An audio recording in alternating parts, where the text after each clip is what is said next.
How should President Trump avoid walking into a trap? We'll get expert insight.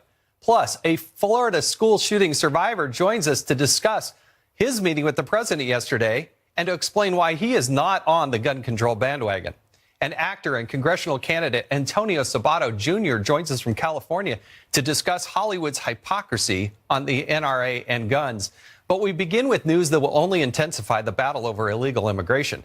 After the president blasted her as a disgrace yesterday, Oakland Mayor Libby Schaaf is defending her decision to warn illegal immigrants of a recent ICE raid targeting violent criminals. The criminals. The Democrat tried to present her defiance of federal law and potentially obstructing justice as somehow normal, which it most certainly is not. Throughout this journey with this new administration, we are navigating the complicated power relationship between local, state, and federal governments. And that's part of the beauty of our Constitution. That's part of the beauty of our democratic form of government. It's not that complicated. But her case for harboring illegal immigrants was further undercut by deadly developments in Denver. Inside those flames is a 57-year-old man trapped inside the cab of his semi-truck, hit by a suspected drunk driver. Denver police say Ivan Zamaripa Castaneda ran from the crash, leaving the driver to die. Authorities say the 26-year-old is also in the U.S. illegally. U.S. Immigration and Customs agents want to deport him back to Mexico, but the Denver Sheriff Department, in charge of the jail, is refusing to detain him should he post the $25,000 bond, telling Fox News that unless ICE gets a federal criminal warrant, it, quote, will not honor civil detainers as it is considered unconstitutional. Let's discuss all this with immigration attorney Alan Orr, who's joining us from Washington. Alan, thank you much for coming in on this beautiful evening, and you're a very accomplished immigration attorney.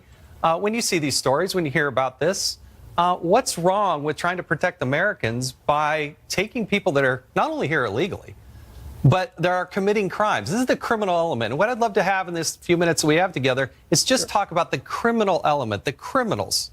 Not everybody, just the criminals. Well, I just think the criminals is such a small part of the large group that you're sort of trying to isolate. And even with the case that you sort of spoke about tonight with the DUI, the hit and run sort of case, the fact that he's an immigrant had nothing to do with the actual accident. It's a tragedy, and we understand that. But the fact that he is undocumented really didn't have much to do with that. But doesn't it have everything to do with it? If he is indeed here illegally and he indeed committed that crime, don't you believe that that crime would have never happened if we had actually locked down the border and he never came across our borders illegally? That's absolutely preposterous because, as we all know, hit and runs are on the incline in all over the United States. So but it if has that more to do person with is not in the United States, if he's not here in the first place, you're telling me that he still would have committed that crime in Denver if he didn't do it? That's a fallacy to say that if all people who are undocumented were not here, we would not have hit and runs. So, of course, there would be hit and runs. I didn't say there wouldn't be any hit and runs. I'm saying that person, if he did do it, wouldn't have killed that other person who died in that truck accident. That's a possibility of extremities that I really can't say for you. A possibility? That's a reality for that family, is it not? Once again, it is an absolute tragedy of what happened to the family in that incident. But a hit and run is nothing specific to immigration itself specifically. It is if the person that committed it is here illegally. Right. So we're actually a little bit past that because we want to sort of talk about the detainer and why the courts aren't turning him over, because he has a constitutional issue to actually be charged and why civil detainers don't really work. And so what we're sort of here is listening to is that the court has told you, Colorado is telling you that it is unconstitutional for them to hold them if he makes bond. It's because not. And I'm not buying into that argument, by the way. It's not. Well, it's a constitutional argument. It's about law and order in this country. So therefore, since we're going to uphold the Constitution, the Fourth Amendment requires that if they want to hold him, they need to give him a criminal detainer, not a civil one. So wait a second. Even just last week, I think it was Jennings versus Rodriguez in the Ninth Circuit determined that you can detain somebody if they're here illegally. You can detain them. That's a confusion of the circumstances. It's not an issue of if you can detain them, it's how long you can detain them, which is a due process and constitutional issue. Okay, let's go back to this case. Let's go back to this. But the Supreme Court did not say you could hold them indefinitely. What the Supreme Court said was that they didn't agree with the reading that California said, that it would be 6 months and then you would get to be over here. Now, I know you're not the attorney in this case, but based on the facts that we're seeing in the news reports, do you think the Denver sheriff should hold this person and let ICE know that he's there so that they can detain him rather than releasing him out into the streets of Colorado? Well, I believe the international news and the newspapers, ICE knows that he's there, right? I mean, so that's really not an issue. Does ICE know that he's there? So the issue What, are they is supposed really, to is ICE station coming somebody to get him or outside the not? door? I mean, do you think Denver sheriff has an obligation, duty, when they're asking, the ICE is asking to have him detained? Do you think they should do that or not do that?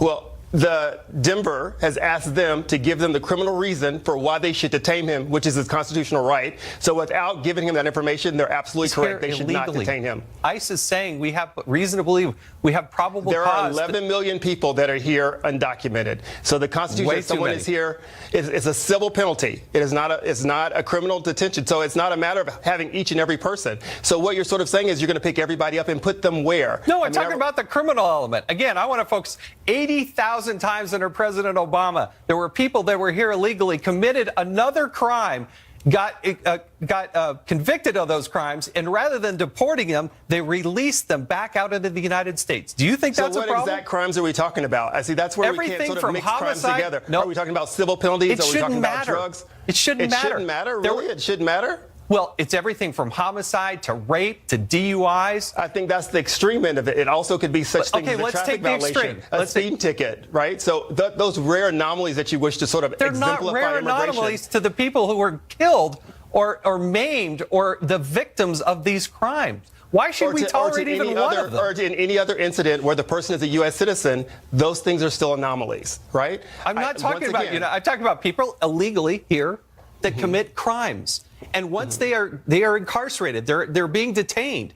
Why not deport them? What is the case to say it's in better interest of public safety to release them back out of the United States? Okay, so that is not exactly what Colorado said. What Colorado said was, please give us the criminal reason why we should detain him, not a civil reason, and we will do so. So what is so hard for the federal government to provide the state with the appropriate information to meet the constitutional burden to hold someone beyond the national time of detaining I'm telling you that during the Obama administration, there were 80,000 times where criminal aliens were detained, and then they had a choice.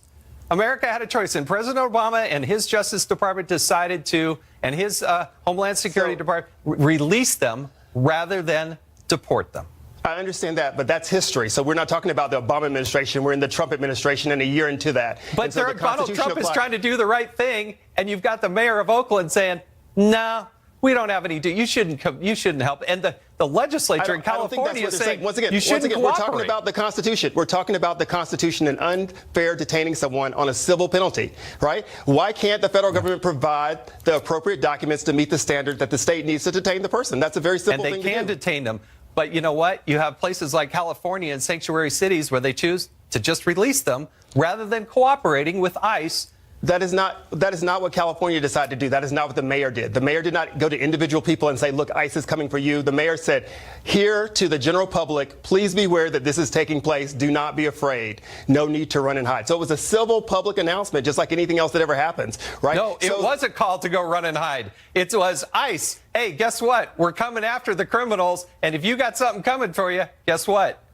ICE is coming your way, and they did hide. There were 121 arrests during this raid. Yeah, and they missed a couple hundred other ones. But what crimes had these people actually committed, and what are you doing with them? We'll give you a list. We'll give you a list. Listen, thank you so much for joining us. I appreciate the discussion. Even President Trump's critics are now praising his diplomatic coup with North Korea. But could the U.S. still be walking into a trap? That debate in a moment.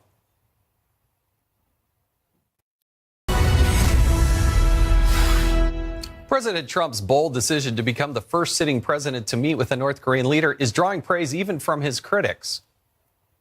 Does Trump get credit for pushing North Koreans to make concessions such as suspension of testing? The answer, I think, is maybe he does. Engagement is good. I have been calling for direct talks for more than a year, and so that's a positive development. If President Trump can truly solve this problem, that would be going down as a great president, and there's no way around that. That is the reality here. Many in the media have also warned the president is potentially walking into a trap, but the administration is assuring everyone they're not letting their guard down. As the president said, progress is being made, a meeting is being planned, but the world should know this. North Korea should know this. All options are on the table, and we will continue to apply maximum pressure until North Korea abandons its nuclear program once and for all. President Trump weighed in this evening with a tweet. The deal with North Korea is very much in the making and will be, if completed, a very good one for the world. Time and place to be determined. Let's discuss how the president should proceed with Larry Korb of the Center for American Progress and Fox News foreign policy analyst Kyron Skinner. Thank you both for being here. We really do appreciate it. What are the perils? What are the problems? What are the challenges? And what minefields potentially lay out there? Larry? Well, I think the real question is, what are your preconditions and what will happen when you make a deal if you do? For example, let's say Kim agrees to give up all of his nuclear weapons. The question is, how are you going to verify that? It takes a couple of years to set up an inspection regime, as we saw in Iran, and even then the president doesn't think it's that good. And North Korea is much more difficult to inspect. What will you do if you don't come to an agreement? Then what next? Because Kim has been legitimized. I mean, this is a ruthless dictator who, does horrible things to his own people, and now you have met with him, something he's been trying with the last 4 presidents who turned him down. So he walks away with something. I think you should have thought of that. And even today, they kept sending different messages. Some preconditions, no preconditions. What's your plan? Normally, when you have heads of state meet, you have negotiators ahead of time work out things. But you do believe that the president is doing the right thing and that he should actually take this meeting? Oh, yeah, I think he should, but I think he needs to do it in the right way and lessen the risks. Now, Kyron, what's your take on this? The president doing the right thing here? I think so, and I disagree with Larry Korb, the way he's presented it. I don't think the dangers and pitfalls exist as much as many of the detractors are trying to say for this particular reason. At least since 1992, we've had discussions going on with the North Koreans at lower levels in the U.S. government, and they ended up in an inconclusive way. Because we're dealing with an authoritarian regime, really a totalitarian leadership, it's important that the top of the U.S. government be involved in the initial discussions with the North Korean leader. So what looks unconventional, I think, really reflects the reality of the failed policy of more than a couple of decades. And we're going into this, maybe there are different messages coming out of Washington and out of North Korea as a result of this, unusual announcement and an unusual approach. But the fact remains that the U.S. remains committed to degrading North Korea. It's going in with the history behind its back and having learned lessons of all the failures of negotiations in the past. Larry, why do you think we even got to this position? I mean, it seems that the one thing that has changed is President Trump. He's actually taken a very aggressive stance. He's used unconventional communication, if you will. Do you give him some credence to that, or is there any belief that is actually what drove the North Koreans to the table? Well, I think there's 2 things. One, he has reached a point where he is ready to go nuclear. Since President Trump's come in, he's had 22 tests, various things. So he is where he wants to be. And the question becomes now, what next? And if he's willing to give this up, even if you can verify it, the question, what is he going to want in return? Is he going to ask us to take our troops out of South Korea, for example? Those are questions that we need to think about before we get in there. And Kyron is right. I mean, we've had negotiations that haven't worked. But even again, you don't want the president to go in and make a mistake, because it's not like a lower level person making a mistake. If, he does it, then it's very hard to undo. Kyron, does it matter where this happens? I mean, the optics are such a big part of this, but you really want to get to the substance of what's happening. Where should they do this? I don't think it really matters, but it would be, I think, appropriate and interesting to do it on the Korean Peninsula. I think it would send a major signal to the Asian partners if it happened there. But let me just speak to the point about the president and making mistakes. The president is not going into negotiations with Kim Jong-un. He's going into discussions and talks. And if you go back to the Reagan administration, there was no possibility of getting the first nuclear disarmament disarmament agreement of the Cold War had it not been for Reagan and Mikhail Gorbachev building a personal relationship and talking, and Reagan talking with other Russian leaders such as Anatoly Dobrynin during those years. So I think that we've got to also give the president a kind of wide latitude here, because he's just going to talk and begin to lay the groundwork for the negotiations that will follow. Yeah, but Reagan never did it without George Shultz and Cap Weinberger. Tillerson yesterday said he didn't think we ought to have negotiations. That same day, the president contradicted him. That's what I worry about. What kind of message are we sending? It's well, listen, not unified. I think this is a positive step forward. I thank you both for your expertise on this topic. We hope to have you back. And again, thank you for joining us tonight. Okay. Kyron, nice to see you. We have an update out of California coming out of our Los Angeles bureau. There's been a hostage situation, as we've been reporting on Fox News, and we have Will Carr, who's in our Los Angeles bureau, to give us an update. And Jason, we've just learned from our correspondent Adam Housley from two different members of law enforcement that all of the people who were being held hostage are now dead, including the gunman as well. Evidently, according to our Adam Housley, the numbers are a little fluid with this, but it does sound like it's been a tragic ending to a long day there on the ground. We'll take you back. This started around 10 a.m. this morning when a man walked into the largest veterans home in the country armed with a gun. He walked into a dining room. There was a party going on. He let some people leave, but he held a number of hostages. That led to police swarming the area. They shut everything down. There was a SWAT standoff. There was a hostage negotiation. They tried to negotiate. We know that they could not get in touch with the gunman for a long time. And now again, our Adam Housley reporting that the gunman is dead and at least two of the hostages dead as well. They're trying to figure out if indeed there was a third hostage, as we've been reporting throughout the course of the day. Jason. Will Carr, coming from California, some tragic news. Thanks for your report. We appreciate it. Stay with us, because newly released audio tapes raise new questions about the police response to the Stoneman Douglas school shooting. A student survivor who personally met with the President Trump yesterday, joins us with his reaction next.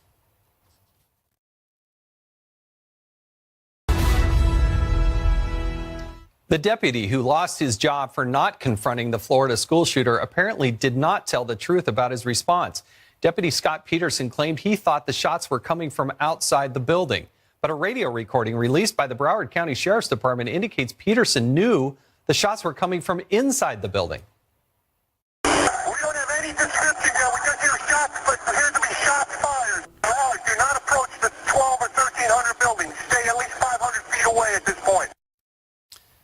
The deadly shooting that killed 17 people is leading students from around the country to push for more gun control. But one student from Stoneman Douglas High School is launching his own effort to prevent school shootings. Kyle Kashuv discussed his ideas with President Trump yesterday, and he's joining us this evening. Thanks so much for being here. Thank you for having me. What was it like to meet the President and the First Lady? It was quite amazing. They were so outgoing and welcoming and really responsive. Did he know the subject? I mean, what did he ask you about? Of course he knew the subject. We talked about what implementations and my opinions about the subject and what I thought was best to do. Now, when you see and hear these recordings, I mean, I can't imagine going through this, and I'm sorry, as a young man, that you had to go through this. But when you hear those recordings and you know that there was somebody armed with a gun there at the facility, what runs through your minds when you hear that recording? Look, it's absolutely terrible that they let the students in the building be sitting ducks while he had an armed weapon, and he could have went inside, and he let the shooter roam free in the halls knowingly. So it's seemingly he waited for everyone to simply just die in the building, only then to enter, and that's really heartbreaking. What do you want to see happen? What do you think should really happen next? Well, I think the Stop Prevention for Violence Act is would have prevented this completely. And I'm really proud to say that it's a bipartisan effort that's got 15 Democrats and 15 Republicans in favor of it who signed up. Now, you've actually been up on Capitol Hill, right? You met with Senator Hatch. Who else did you meet with? Senator Rubio, Speaker Paul Ryan, and Senator Murphy, as well as Senate Minority Leader Chuck Schumer. Oh, you got the A-list. Well, that's good.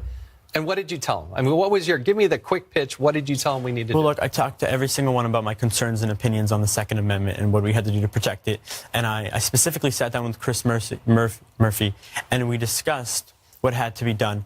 Although we disagreed on what we had to do for gun control, the senator, we did find a common ground, and I think that was most important, as in we represented that there was a bipartisan effort to make a change, and there are issues that both the left and the right can agree on. So where's the common ground? Where do you see that there's actual agreement? I think the HART bill specifically shows. What does it do? What does it say? Basically, it hardens students, it hardens schools, it gives the funding necessary for the technological advancements to make sure we're safe. It increases communications between the school and law enforcement. It makes proactive prevention to make sure that we can properly register students who are having mentally ill or having like mental issues that might act out.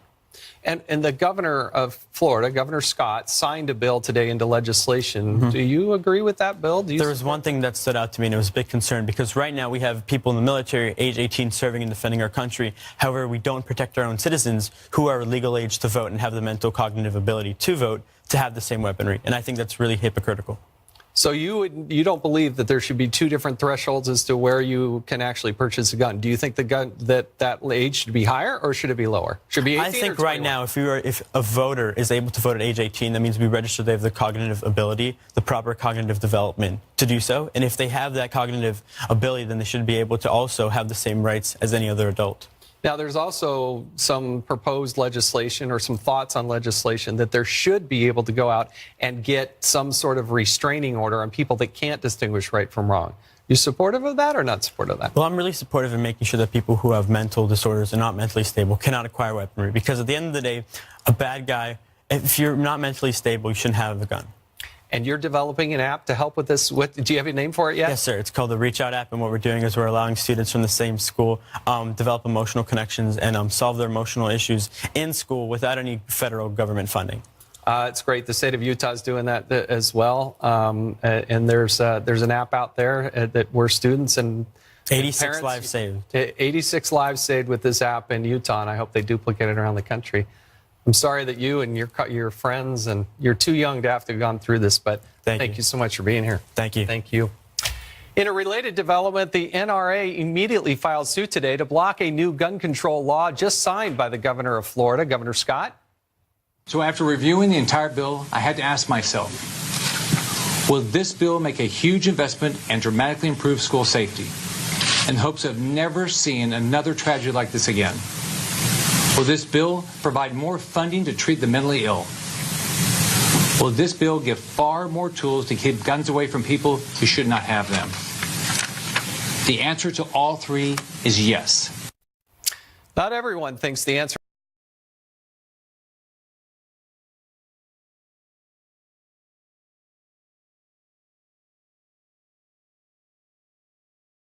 He is also now running for the governor of Florida. So, Congressman DeSantis, thanks so much for joining us. Hey, Jason, good to see you. So the governor signed a bill. Would you, if you were elected governor, would you have signed that bill? I think I would have approached it a little bit different. I think certainly the school security, I think, is long overdue. The money for mental health, and then being able to identify these individuals who are dangerous so that they're not able to possess weapons. I think all those are good. I think when you start getting into some of the blanket restrictions on people's Second Amendment rights, I think that is constitutionally vulnerable. I think those lawsuits are probably going to succeed. I mean, think about it. You have an enumerated right in the Bill of Rights. There's really no precedent to just do a blanket ban on certain adults. I mean, we wouldn't say that if you're 18 to 20, you don't have a Fourth Amendment right and police could search your house without a warrant. We wouldn't say that they could seize your property without just compensation, and that the Fifth Amendment doesn't apply. So I think that was problematic. I don't think that provision will actually prevent any gun crimes. But here's the thing, and you know more than anybody in dealing on the oversight, we worked together for years. This, between the locals in Broward County and between the federal with the FBI was the most catastrophic failure of government that I've witnessed since I've been in the Congress or when I served in the military. You guys mentioned the different warnings that were given on the scene. Obviously, they went to the guy's house 23 times. They had ample opportunity to arrest him. They didn't do it. We then got a briefing this week in Washington from the FBI. Not only did they get a great tip in January, not only did they get a tip the previous year, 2017, in Mississippi, the caller in 2018 who took it on the FBI actually connected the two to the Mississippi one. So they knew this guy was dangerous, and they made the decision not even to alert the local authorities. And so we can argue about different laws. The fact is the laws that were on the books were sufficient to prevent this had government done its job. Now, one of the provisions in there is in Florida, and it's available in other states, for instance, in Utah, there are teachers and school officials who can carry weapons. Are you in favor of that? Do you think that would help? I would not mandate any teachers to carry or administrators, but what I would do is say a school should not be advertised as a, quote, gun-free zone. If you have, maybe it's just 1 or 2 faculty members who are licensed, who have a concealed carry permit, I don't think they should be prohibited from using that, bringing the firearm in a concealed way on campus. And the reason is, even if no one decides to do it, just the fact that it might be there, I think that gives a potential shooter pause. And if you're beefing up the outside security and you're hardening the schools, then guess what? The schools are no longer such an inviting target. I mean, we've kind of let these things be sitting ducks, and there's this sickness in society with some of these really demented individuals that are attracted to that. I think just saying that a concealed carry permit holder can go to campus and teach or instruct with that, I think that would serve as a deterrent for people to view that as a viable target. Congressman Ron DeSantis in Orlando, thank you for joining us.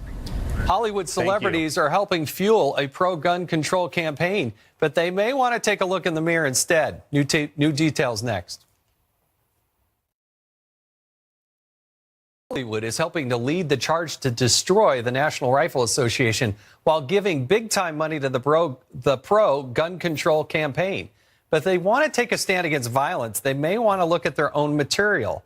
A new study by the Conservative Parents Television Council finds a dramatic increase in the portrayals of violence on TV in recent years. According to the study, nearly 61% of 287 broadcast primetime television episodes featured some form of violence during their November sweeps period. 39% of those 287 shows featured gun-related violence. Let's get reaction from actor Antonio Sabato Jr., who is also running for Congress. He joins us now from Calabasas, California. We thank you so much for being here. Thank you, my friend. We're putting up on the screen, you can't see it, but we're putting up on the screen this picture of George Clooney. Mr. Clooney has been pretty aggressive about guns and his belief about gun control. Right. You think Hollywood's part of the solution here, or is Hollywood part of the problem? No, they're part of the problem. Listen, these are the same people that actually believed that Hillary Clinton was going to become the president and was going to be a good president. She left our people to die in Benghazi. Let's not forget that. These are the same people that went to the Academy Awards the other day, protected by LAPD, bodyguards wearing pieces, guns all over the place at the Academy Awards. And then they're making movies on a weekly basis with guns that they want to ban. The NRA has done more to protect the American people than Hollywood could ever do. So let's talk the truth here and make sure the American people know what's going on here. And I think they know that because we elected Donald Trump. He's doing an amazing job, and that's why I'm running for office. In November, I'm going to win because we got to bring common sense back into government and into our daily lives. I mean, we can't live with these lies every single day. The media is spilling lies 24 hours a day against our president, against the Republican Party. That's all they do. And this time, they're not going to win because the American people have woken up. We want our America back, and we got to protect our America and our Constitution.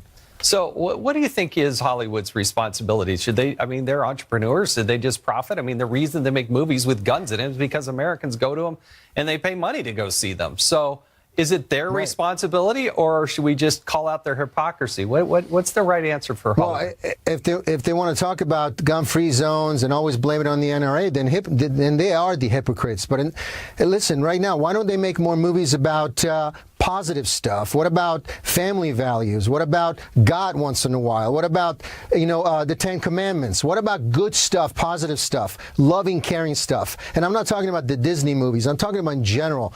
Why don't we do TV shows that involves God and family and sitting down at the table and things like that? I urge him to do that. We got to come together and talk about the real stuff here. The problems are not the guns. The problems are the people who are pulling the trigger, like what we've seen in Florida. And then we keep voting these people who are sheriffs, are people in government who cannot protect the American people. And this happened in Florida. So right now we have to educate people and tell them the truth. Do you think the breakdown of the family it seems to be a common denominator with a lot of these kids? They can't distinguish right from wrong. There may be some mental incompetency, may have a breakdown in the family. Does Hollywood believe in any of that? I don't know. Listen, we have so many issues right now. The opioids epidemic. People are addicted. Kids are addicted to medicated stuff, and that's really bad. I mean, people are not sitting around with their kids anymore and talking about what's going on in your life. Can I get to know you? Do you want to get to know me? It's always about computers and phones and this and that and all these distractions. We had guns in this country for 200 years, and all of a sudden we're having these problems happening every single week. And they always want to blame it on guns. Let's blame it on people. Let's blame it on society. And let's bring love and happiness and family values back into our daily lives. Well, listen, I thank you. I think there are a lot of kids out there that can't distinguish right from wrong. It's like a puddle of gasoline. And then they sit 15 hours and watch a video game or go watch a violent movie. And it's like throwing a match on that gasoline and kaboom. And they're left alone. I mean, these kids are left alone. There's no more communication between the teachers and the parents anymore. Parents can now walk into a school and talk about their issues and with the school itself. All these regulations and this and that. So we're not really free anymore. They want to hold us hostage. And, we don't have Bibles in schools anymore. They wanted to take our American anthem away. We don't respect the flag. I'm fighting for what is right. And we got to fight for the flag, and we got to fight for this country. We have 26 beautiful amendments. We got to keep them there. And one of them is the Second Amendment. And Antonio Sabato Jr. from California, we thank you for joining us. Thank you, guys. Thank you. Democrats and the media are promising a blue wave in the upcoming midterms, but they may be headed for more of a belly flop instead. We'll explain next. I am totally blind. Business is suddenly booming in America, and we got even more sensational news today. 313,000 jobs were added to the economy in February, far exceeding expectations from economists. And unemployment remained at an 18-year low of 4.1%. That all throws a monkey wrench into one industry, the professional pundits, who've been predicting a blue wave of Democratic victories in the upcoming midterm elections. Two new polls defy those hopes. One by Axios and SurveyMonkey shows 5 Senate Democrats would lose to Republican candidates if elections were held today. And a new Marist poll has the president's approval rating at 42%, the highest he's had since he took office. Let's get reaction from Adriana Cohen, a Boston Herald columnist who's in Massachusetts with us this evening, and radio talk show host Leslie Marshall, who's in California. California seems to see things a little bit differently. So, Leslie, let me take a shot here, because there's a lot of good news out there from more people, money in their pockets from tax returns. We got good things happen on foreign policy. You got good unemployment numbers. Tell me why you think there's suddenly going to be this big blue wave. Well, because here in California, it will be blue. It'll be a blue wave in this state. And that's a number of seats, especially in the House. Now, I have to tell you, I was once thinking it would just be the Senate that Dems would flip and they wouldn't be able to flip the House. And I'm actually turning that around, because we certainly have some senator seats in the Democratic side that are in very red, very pro-Trump districts. But what do they run on? What do they run on? Like, what's their well, here's message? Here's the thing, Jason. No, here's the thing, Jason. That's one of the things I mentioned the other day here on Fox, is that the Democrats don't have, and haven't learned from the last election, the unity. You know, you have still that divide between the left and the left of left, and you don't have a unified message. And I've said before, and I'll say it again to my party in here, you can't just run on, we don't like Trump, anti-Trump. That's not strong enough for any platform. And Donald Trump's actually not on the ballot in 2018. So, Adriana, how do you see things playing out, even from the perspective of a very liberal Massachusetts?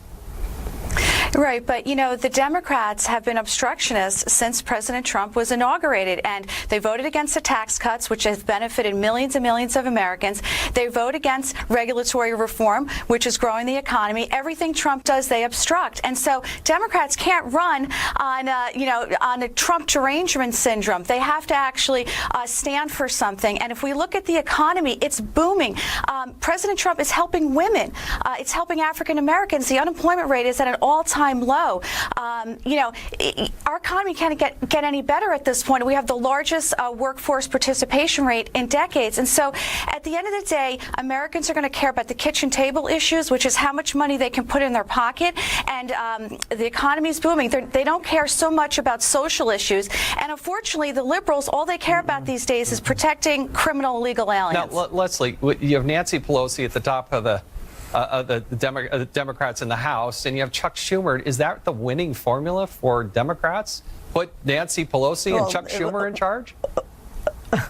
Well, Pelosi and Schumer aren't in jeopardy of losing their seats. We have to look at who is going to be, coming up, like in San Diego, Darrell Issa's seat, or if we look further north for Devin Nunes and other people like that. Those are areas that could be flipped. Listen, let's just take Texas, okay? Right now, out of all the Republican states, out of all the red states, Donald Trump, the president, has the lowest approval rating in the state of Texas. In 1994, when we had the biggest surge in Democratic voters come out, one Democrat was able to flip a seat statewide in the big red Texas. And guess what? Over 1 million Democrats came out on Tuesday for the primary to vote. So maybe we could see, flip a little blue. They also had record turnout. Ted Cruz didn't exactly have a whole lot of challengers, and they had a record turnout on the Republican side of the aisle as well.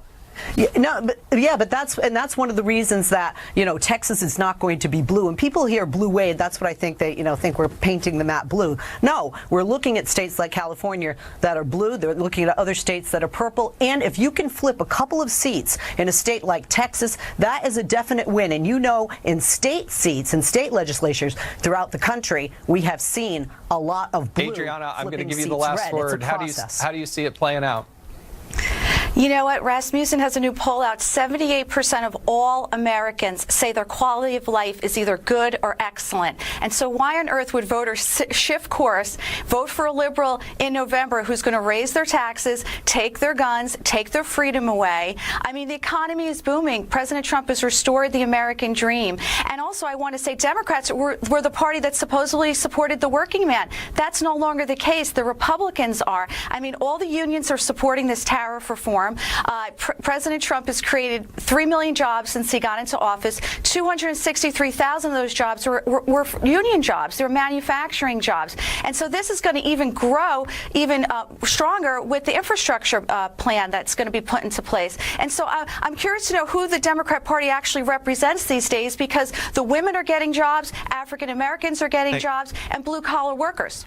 Thank you both for being here this evening, Leslie and Adriana. We appreciate it. A quick update on the California hostage situation.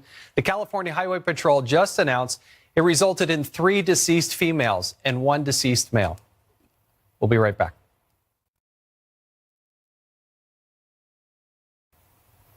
The most hated man in America and the pharma bro. That's the description that's been used for Martin Shkreli. And today he was finally served some well-deserved justice. Shkreli is the now former CEO of Turing Pharmaceuticals. He infamously raised the price of life-saving drug Daraprim by 5,000%. I know a little something about this saga, having chaired the House Oversight hearing in 2016 when Shkreli testified. Or rather, he didn't testify. You see, he just kept pleading the fifth. Shkreli was happy to discuss the price hike in TV interviews, but not with the United States Congress. I probably would have raised the price higher. Try to be a CEO yourself. See how it goes. What do you say to that single pregnant woman who might have AIDS, no income, and she needs Daraprim in order to survive? What do you say to her when she has to make that choice? What do you say to her? On the advice of counsel, I invoke my Fifth Amendment privilege against self-incrimination. You can look away if you like, but I wish you could see the faces of people who cannot get the drugs that they need. And I know you're smiling, but I'm very serious, sir. Congress was united on both sides of the aisle on that day. I dismissed Scarelli after 10 minutes, as it was clear he intended to do nothing but smirk and squirm rather than testify. He then had the gall to post on Twitter, quote, "Hard to accept that these imbeciles represent the people in our government."